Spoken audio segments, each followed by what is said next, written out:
अभी ये स्तनपान हो गया, बच्चे को 6 महीने तक पिलाना है, लेकिन कभी कभी कोई वजह से माँ को दूध नहीं आता है तो ध्यान में आ जाता बच्चे का वजन नहीं बढ़ रहा है, बच्चा चिड़चिड़ापन कर रहा है, तब फिर क्या करने का, तो ऊपर का दूध देना ही पड़ता है। ऊपर का दूध देने में भी बहुत सारी गलतफहमियां रहती है। कोई डॉक्टर बोलता है लैक्टोजन का डब्बा दो, कोई बोलता भैंस के पानी डाल के दो, कोई बोलता गाय का दो, लेकिन गाय और माय ऐसा बोलते कि वो दूध के जो कॉन्सेंट्रेशन है उसका जो फैट कंटेंट्स है वो सरीखा रहता है। इसलिए मेरी तो राय है कि सबको गाय का दूध ही पहले चालू कर देना चाहिए। यदि गाय का दूध देते हैं और उसको हजम नहीं होता या पेट नहीं भरता ऐसा लगा तो भैंस के दूध में पहले 6 महीने तक 1 कप दूध में 1/3 पानी डाल के अच्छी तरह से उबाल के दूध दे सकते हैं। या तो फिर अभी नए नए कॉम्बिनेशन निकले सब, उसमें प्रोटीन ज्यादा रहता है, फैट कंटेंट ज्यादा रहता है, डॉक्टर की सलाह से ऊपर का दूध भी पिला सकते हो।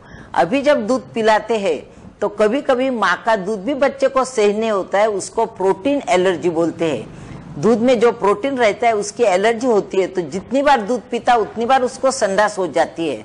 तो इसको डॉक्टरी सलाह लेके उसको उसकी एलर्जी है या कुछ तकलीफ है ये देख के फिर माँ के दूध के साथ दूसरा ऊपर का दूध भी अपन चालू कर सकते हैं।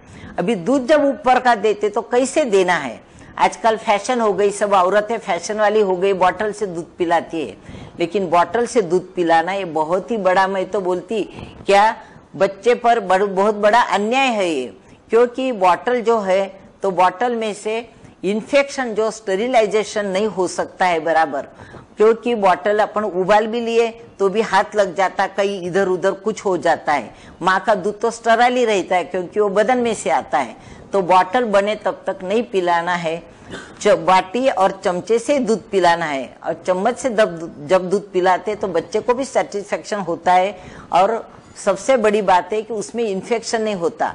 बाटी चमचा भी उबाल लेने का है अच्छी तरह से, अच्छे हाथ साफ धो के ही वो बाटी चमचा निकालना है और दूध भी अच्छी तरह से उबालना है और फिर देना है।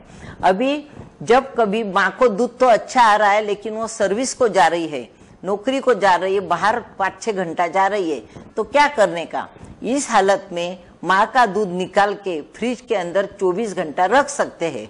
और फ्रिज में नहीं रखा तो बाहर भी 4 घंटा वो दूध अच्छी तरह से रह सकता है।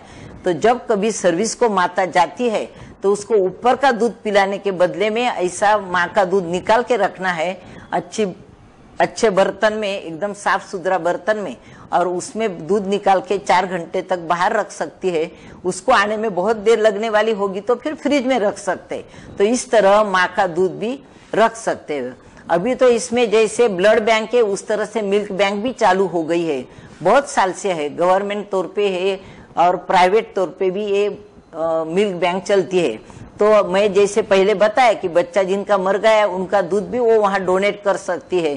तो दूध तो बराबर सब प्रक्रिया करके उसको सब प्रोसीजर करके वो तो 15-15 दिन तक भी दूध रह सकता है। तो ऐसे मिल्क बैंक भी अभी चालू हो गई है, तो मिल्क बैंक में से भी दूध ला सकते हो।